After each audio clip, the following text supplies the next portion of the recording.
A chemical reaction is a process in which the atoms in the reactants rearrange to form the products. And in the process, the enthalpy of those atoms undergoes a change. So if the reactants have a certain enthalpy, H of reactants, the products have another enthalpy, H of products, there's going to be a change in going from the reactants to the products, delta H of reaction. And that describes the change in the internal energy of the atoms in the reactants going to products.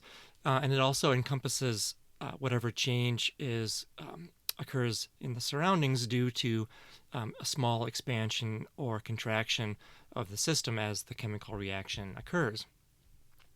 Now, we don't have to go directly from the reactants to the products to accomplish this transformation. We could go from the reactants to some other arrangement of the atoms, and then from that arrangement to the products.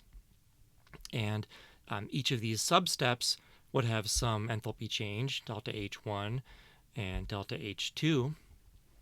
And if we were to add together these two delta H's for these substeps, they would add together to give us the delta H of the overall reaction, because those two subprocesses taken together still accomplish the same overall transformation of the reactants into the products. And this idea that you can combine subprocesses to learn about the change associated with an overall process is called Hess's law.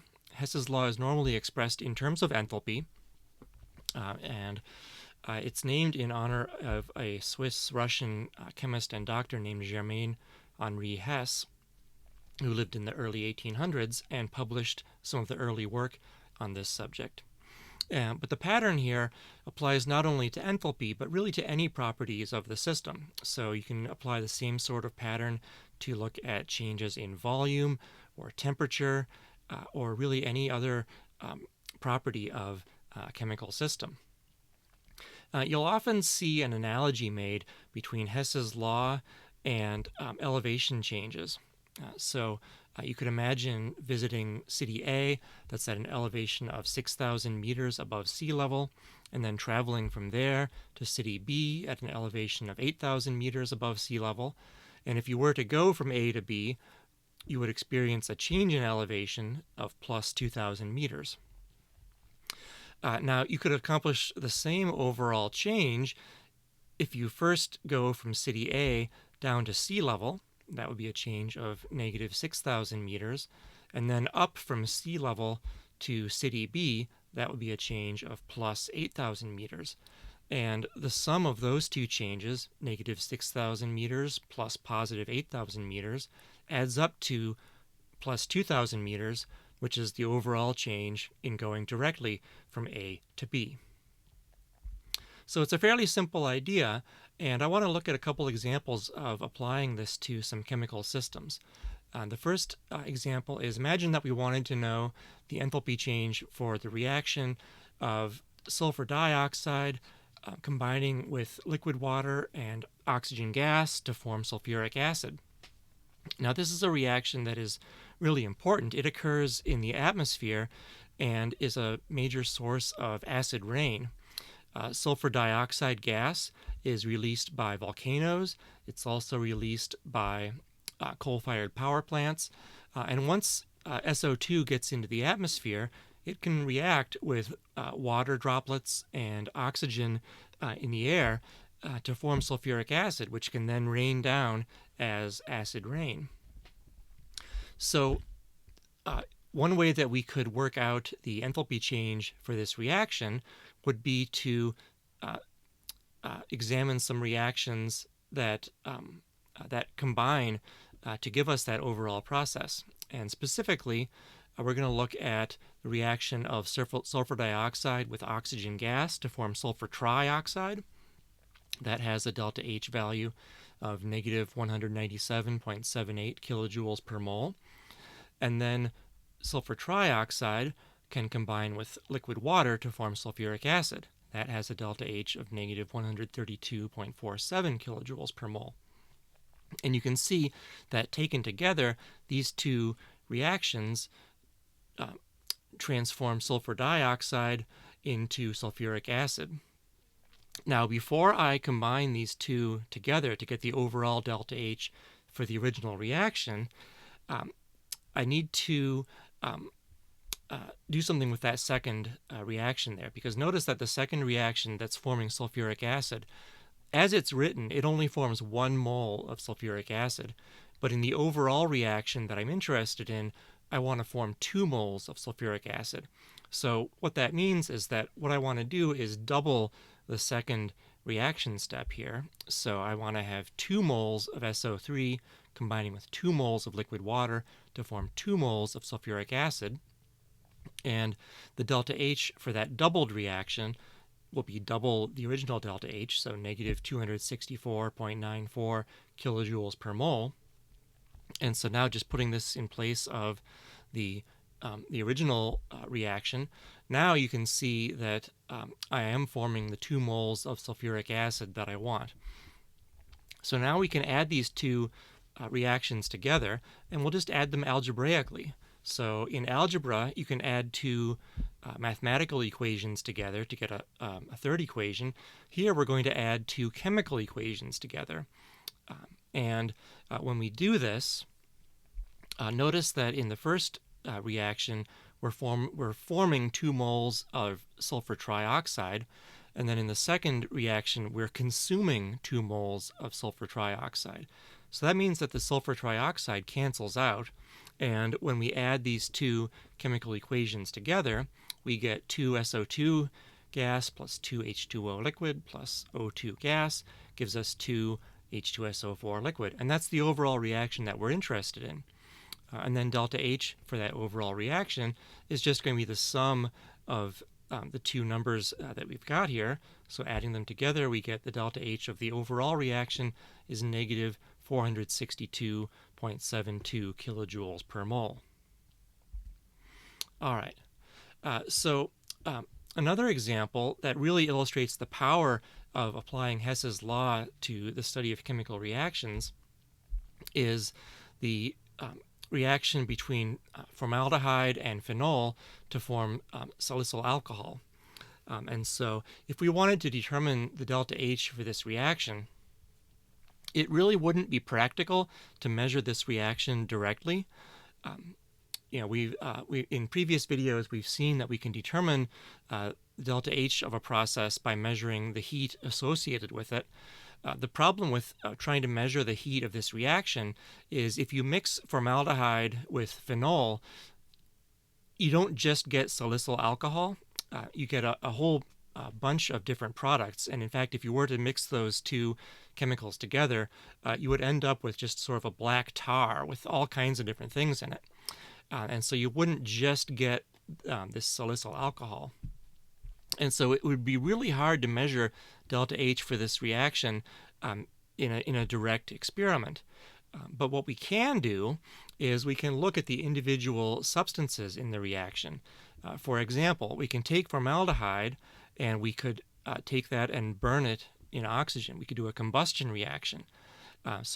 Formaldehyde plus O2 reacts to form carbon dioxide and water, and delta H for that process is negative 571 kilojoules per mole. Now, before I continue, a word about notation. So the letter C here stands for combustion, and the little circle superscript refers to what are called standard state conditions. And standard state conditions are simply that the pressure of the system is 1 bar, which is very close to 1 atmosphere, and any solutions would have a concentration of 1 molar. Now, there aren't any aqueous solutions in this chemical reaction, so that condition wouldn't apply here. And then very often, these standard reactions take place at 25 degrees Celsius. Although that's not officially part of the standard, it is something that you will usually see in standardized reactions. So this delta H that I've written here is the standard enthalpy of combustion of formaldehyde. So if you take formaldehyde, combine it with oxygen, it will form carbon dioxide and water. And the nice thing about this reaction is very clean. If you take formaldehyde and oxygen and cause them to react, if you did an electric spark to ignite them and burn the formaldehyde, this reaction will occur completely. All of the formaldehyde will combine with oxygen to form carbon dioxide and water, and you won't get anything else. So this reaction is very clean, it's very easy to study, and it's very easy to measure delta H for that reaction, and that's something really convenient. And we can do the same sort of thing with the other substances in our overall process. We could take phenol and combine that with oxygen in a combustion process, and we would find that under standard conditions, the enthalpy of combustion of phenol is negative 3,058 kilojoules per mole. And likewise, salicyl alcohol, if we were to burn that in oxygen, the under standard conditions, delta H would be negative 3,536 kilojoules per mole. So now we're going to look at how we can combine these three combustion enthalpies to tell us the enthalpy change for the reaction between formaldehyde and phenol to give us salicyl alcohol. And one thing that you may notice is that for the reaction that I'm interested in, salicyl alcohol is a product. And for the combustion reaction that I've shown here, for the third combustion reaction, salicyl alcohol is a reactant. It's being consumed. And so we need to do something about that. And the way to deal with that is if we think about the meaning of that third chemical equation there and the enthalpy associated with it, what that's telling us is that if we take salicyl alcohol and 8 moles of oxygen gas, and if we take that and rearrange those atoms to make 7 moles of carbon dioxide and 4 moles of water, in that rearrangement, the enthalpy drops. So the enthalpy decreases by 3,536 kilojoules per mole. So that would be an exothermic reaction. If you did this in a calorimeter, the calorimeter would warm up because that heat would be released. Now, if we were to run this reaction backwards, and we can't really do that in real life, but we know that the enthalpy of the carbon dioxide plus water is 3,536 kilojoules per mole below the enthalpy of salicyl alcohol plus oxygen. And so we can turn that statement around and say that salicyl alcohol plus oxygen is 3,536 kilojoules per mole above carbon dioxide and water in terms of the enthalpy.